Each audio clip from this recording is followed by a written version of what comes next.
Good morning, everybody. We hope that you are having a great weekend. Hope you're not working too hard. Welcome to another weekly meal prep. We have our aprons on. We're suited for the job. Now let's get started. What is this? He's looking at the camera. We have some chickpeas in the background. We have a Lego here, which the kids carefully, mindfully put here to show you guys. And we've got tortolli pasta bakes that we are looking to make. What else we've got? We got a bunch of stuff. So of course, let's get our vegetables prepped. We're gonna wash them. We're going to chop them all up, get them all ready and prepped, and then we can just put them all together at the end. When we wash a whole bunch of vegetables, we like to fill up a sink with some veggie wash and some water, and then I just have Israel go through and scrub them all, and then we're gonna give it a good rinse. I have Mercy and Isaiah start off by filling up our tub of rolled oats. We use this for all sorts of stuff, and oats are so versatile as well. We have a link in the description if you need some oats in bulk. We find that it's way cheaper this way. All right, the kids volunteered to chop vegetables, so I don't have to. So Mercy and Isaiah, you're gonna start prepping all of the vegetables for today. So we have got some carrots. How small should we cut the carrots, Mercy? Small, right? Okay. Do you know how to do that? I want you to cut the ends off first. I did. The bottoms and the tops. Then I want you to look. Look at this. You hold it here so it doesn't move, okay? Hold it tight. You're gonna put the tip of it in. And then wait. You're gonna try to get it like that. Okay, I think maybe you can cut it half and then try it. See? Okay, you know what, Mercy? You cut it in half for him. Here. And then he can. Okay, well, what do you want to cut? Okay.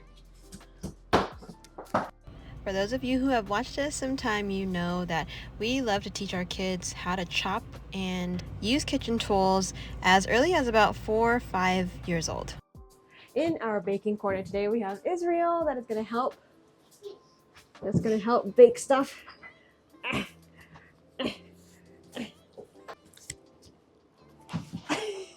So, get some mashed bananas. We should make mashed potatoes. So mash them up first. Mashed bananas and baked goods are a perfect oil substitute, so if you don't want to use oil, you just use some mashed bananas. We are getting ready to make some breakfast bars. What are you eating? Okay. It has grass in it. Yeah, because I'm allergic to grass. Alright, back to our breakfast bars. We're using some almond flour. We also added some almond butter as well. Okay, I'm gonna help chop. We're gonna make a curry base. We've got a hash going on here. What? That's a hash? We're just roughly chopping this. We love making the hashes. It's so easy. And in fact, you can actually add some vegetables in here if you like to. Some zucchinis, anything to just kind of bulk up the hash. Ew, I want some. All right, put some zucchini. We can cut some zucchinis. No zucchini. Now we love to teach our kids to cook as early as possible because we find that this is a really essential, crucial skill that they grow up having, because when I grew up, I wasn't allowed in the kitchen. I come from a Chinese family, and of course, I'm actually the only child. So my mom would always be like, "Oh, it's way too dangerous for you to be in the kitchen when you're young." But honestly, if you just I found, if you take the time to teach the kids young and kind of teach them slowly, how to cut things, like, be careful, this is a knife, this knife is sharp and it can hurt you, then they kind of take onto it really, really quick. And that's what we've noticed. Who took my knife? Oh. We've also got some green peppers. Green bell peppers. Also, if the kids learn to cook early and this may help you, like if the kids are kind of weary on eating vegetables and things like that. I've found that the more that they help prepare foods, the more that they're into it and the more that they want to eat what they made, because it's kind of like a project for them. It's like art, but you get to eat it at the end. I would definitely suggest like starting off with maybe like a baking thing, or like making breakfast or pancakes and things like that, and then you would maybe work into cookies, or slowly get them into chopping vegetables, just using like a small steak knife or a butter knife just to chop it up, and like, hey, just teach them, look, you're making what we're having for dinner, and they will slowly start to develop this interest in cooking. And that's what I found. I mean, yeah, that's what I found for our kids. They kind of Isaiah and Mercy are really into cooking and helping out in the kitchen, and Grace likes to bake things.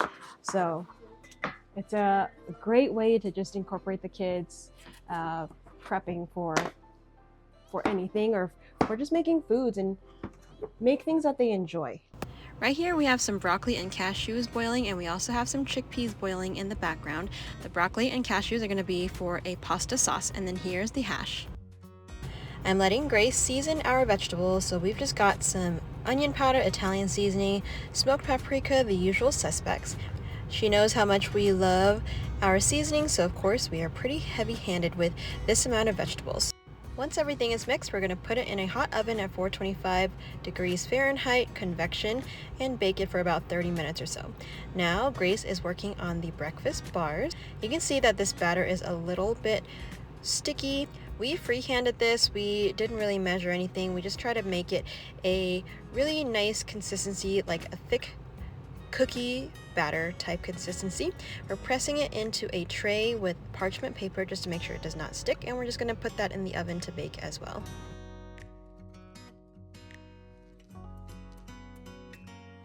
Our cashews and broccoli have been boiling for about 10 minutes, and now it is time to drop our trottoli pasta. Yep. The clean beauty that we clean. Isaiah? Or Hulk? Yes.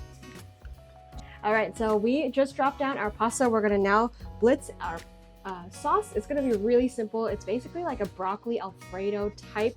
We have some broccoli, just frozen, pre-chopped broccoli. We have some cashews. How many cups of cashews? 1 cup. 1 cup of cashews in here just for that extra body and creaminess. And then now we're gonna add some seasoning, some onion powder. We're gonna add some cheesy nutritional yeast, and then we're gonna blitz it up into a nice creamy sauce. Have a little protein. Okay, so let's put about half a cup of sugar. This is not sugar. Yeah, Mr. Hulk, that's not sugar. Nutritional yeast. Put it in there. It is time to And some onion powder. Isaiah, get it. How much? That much.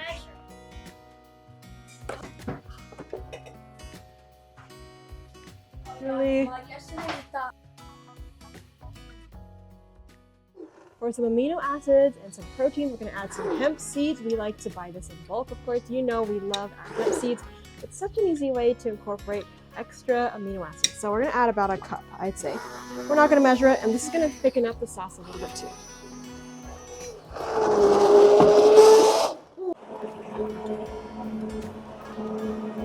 Now I have some soaked sunflowers that I forgot to use, so we're just going to add this to just thicken it up a little bit.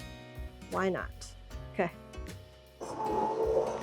Now don't forget, this is a very simple recipe. If you want to spice it up, go ahead and do that. Adjust it to your taste buds, because everyone's taste buds are different, and you may like a smokier type of sauce, you may like more cheesy. We're going to add some more nutritional yeast just for some extra cheesiness. And maybe I'll just add the rest of the sunflower seeds. Just give me there. Just from extra tang, a little bit of tang, we're going to add some Dijon mustard. About like 3 tablespoons, something like that. Okay, go. Now we're not an oil-free family, so typically I would put a little bit of oil here, but today it looks pretty good. The cashews are rich enough, so I'm not going to add any oil. So this is technically an oil-free dish. It's not done. You just wasted. Well, as you can see, it's not always perfect in here. Accidents do happen. So we have to get that cleaned up. Whenever we make a mess like this, many hands do really help out. So we have everyone on board helping out clean this little spill here in this corner, and then we will be back on our feet. We are now just putting the sauce and the pasta together. We're going to add a little bit of peas. Why? Because I like peas.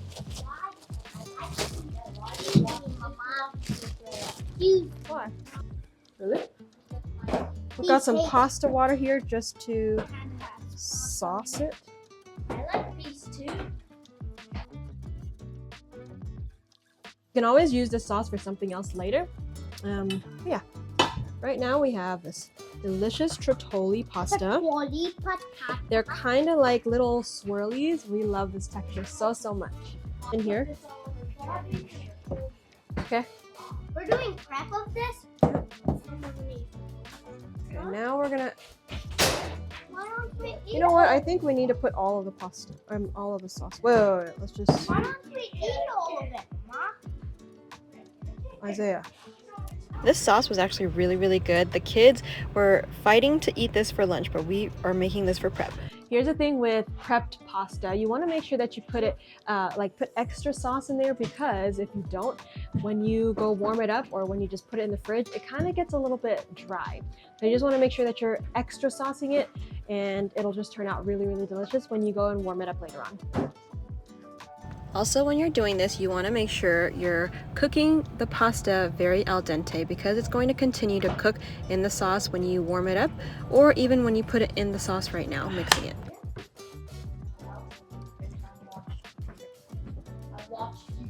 Okay, more sauce. Here, let me do the sauce. No, put some more in here. But there's gonna be a little frosty. Then we can make another one. Yeah. Ooh, I know what can happen on. There you go. That's one. One more. I'm going so fast. Just thought we could eat it. Perfect. Put that aside, Grace. Can you hear?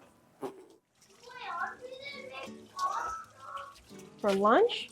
Isaiah, it's only 10 o'clock. And we're hungry. All right. So next we are having Grace prep some apples and pears. I just wanted her to chop up some pears in small little pieces, and we're going to make a vanilla almondy pear and apple muffin. So Mercy is in the baking corner now. We're making baked oatmeal. Typically, I like to put everything in a bowl like this and just kind of mix it and then put it into our pan. But today we're gonna try something different. Why dirty a dish when we can just mix everything in here? So we're gonna give it a shot. Check out our hash. It just came out of the oven. Look how golden brown and delicious. Perfect. Who was that? Oh, that looks beautiful. And then we also have the baked oatmeal bars. They're nice and golden brown. In our oats, we have cinnamon going in, applesauce, we have a little bit of ginger, and we're going to add the liquids, which is just coconut milk and a little bit of water as well. I have a different plan for this apple baked oatmeal. I was thinking, instead of baking it, we may actually just put it as an overnight oats. I think that's going to be really good. So we're going to add some chia seeds. We're going to add some, we could do a little bit of hemp seeds in here. We can also add the rolled oats, and then we're just going to refrigerate it until it is ready. I think it's going to be really good. Mom, this all down coconut milk. Oh, 3 of them. Yeah. This is a spread it out. Yeah. Spread it out. 2. Oh. And then we're going to just eat it tomorrow. No. We were also free-handing our muffin mixture. So in here we've got some coconut oil, we have some coconut sugar for some sweetness. We are also going to add some flax eggs in here, Added some spelt flour, and we're going to just put them in our jumbo muffin cups. Meanwhile, I'm prepping some vegetables. I just like to prep chopped vegetables like our broccoli and cauliflower, and I'm just going to put it in a Ziploc bag. So when it's ready to cook, I am ready for it. We added some chopped apples and pears into our batter, and then we're just going to, of course, drop them into our little muffin tins. We are going to bake these for about 35 minutes or so, 40 minutes at 375 degrees, or until we do a toothpick or chopstick test and it is ready. While we're waiting on the muffins, I'm going to prepare 2 pots of food at the same time. On the left, I'm going to use some mirepoix, just some carrots, celery, and I will have some onions in there as well. We're going to make a chickpea soup. And then on the right pot, we are also going to put roughly the same ingredients with just some added other items like broccoli and things like that. Any vegetables that I could find for a quinoa dish. For the chickpea soup, I like to season it with sort of some Mexican type of seasoning. So I have some cumin going in. I also added some cumin in the other pot, some Italian seasoning in both, why not? And some smoked paprika and ancho chili powder. I'm going to add a little bit of the chickpeas inside our soup and get our spices toasted. I found that whenever we toast up spices, it really releases the flavor more and it just brings a brighter, sort of stronger flavor to our soups or dishes, whatever that we're making. So just a reminder, if you do have time, definitely just take the time to toast up your spices. It really does make a difference.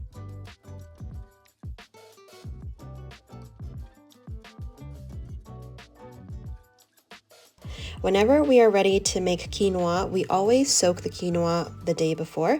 That really helps with the digestibility of the grain, and this is what we like to do. Quinoa is one of those things that are so easy to make, and it cooks up just kind of like rice. If you haven't tried it, don't be afraid. It's really, really delicious. Check out our jumbo muffins. They rose beautifully. Look at all the apples and pear bits in there.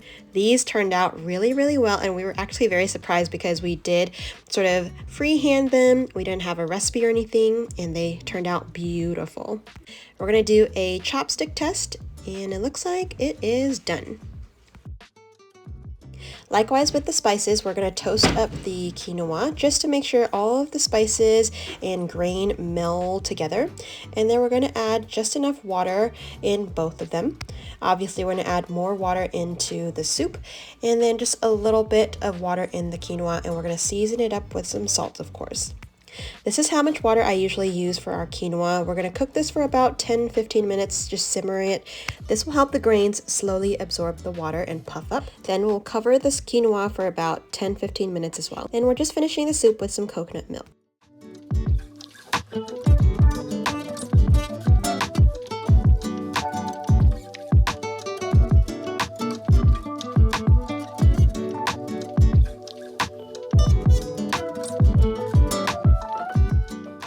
We started pretty early today. It wasn't, or maybe it was like 9 o'clock, something like that. And we finished at about 12 o'clock, so it took about 3 hours. We got quite a few things done. We have some beautiful jumbo muffins. Actually, I think this should be the actual size of a muffin because the other ones are kind of small. So this is the perfect size. We got some apple pear muffins. We have some roasted veg. We've got some potatoes, zucchinis, peppers, everything in here. Trey is sneaking down under the camera. What else we got? We got some breakfast bars. These are gluten-free. They are oil-free. They taste delicious. Basically, they're like, if you can see, they're made of, mashed bananas, almond flour, almond butter. It's so good. Chia seeds, oatmeal. We also have our tortolli bakes. We have 2 pans of them, perfect for dinners and lunches. Really, really easy to grab and go. We have a pot of delicious chickpea curry. We also have some leftover pasta sauce, which we made for pasta for lunch today. We have some chickpeas, just some cooked chickpeas. We can use this for like sandwiches or hummus later on. We also have some half mirepoix. It's just carrots and celery that we've chopped. This is going to be so useful whenever we need to chop up some vegetables for soups and things. It's already chopped. We have some overnight oats and a big pot of quinoa. I think we did really, really good. Let us know in the comments which one you would love to try. Alrighty guys, well, we hope to catch you on the next video. Feel free to subscribe and share and like this content if you had fun with us today. And yeah, catch you later. Bye everybody. Bye everybody. I'm Spot.